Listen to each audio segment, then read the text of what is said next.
হযরত ইব্রাহিম আলাইহিস সালামকে হুকুম করলেন ছেলে কুরবানি করার জন্য, আর হযরত ইব্রাহিম হযরত ইসমাঈলকে তারকে শোনালেন, ইয়া বুনাইয়া ইন্নী আরা ফিল মানামি আন্নী আযবাহুক ফানজুর মাযা তারা।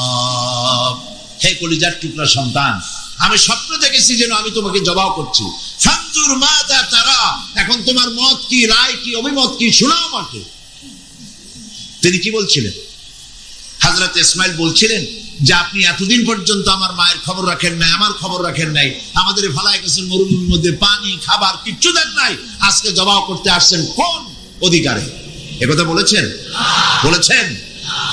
বরং তিনি হযরত ইসমাঈল হযরত ইব্রাহিম যেটা করলেন সেটাও তিনি আল্লাহর সামনে মাথা নত করলেন, ঠিক কি না?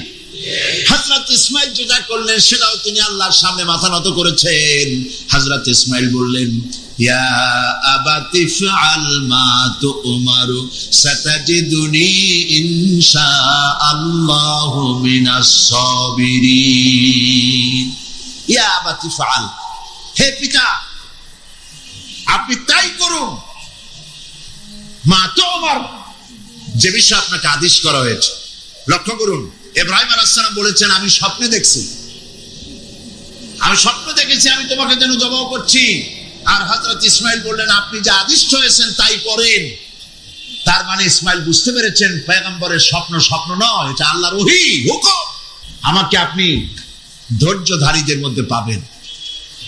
এখন দেখেন এই যে উদখুলু ফি সিলমি কাফা, এই সিলমুন শব্দ ওখানে এসেছে। আল্লাহ পাক বলছেন ফালাম্মা আসলামা ওয়া তাল্লাহু লিল জাবিন।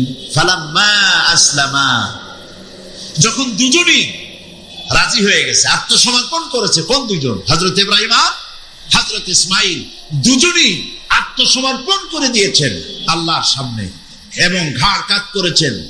সেই ঘটনা বলার উদ্দেশ্য আমার না, আমার বলার উদ্দেশ্য আত্মসমর্পণ করা। উদখুলু ফিস সিলমি কাফা, ইসলামের মধ্যে, সিলমের মধ্যে পরিপূর্ণ দাখিল আত্মসমর্পণ করো কমপ্লিটলি।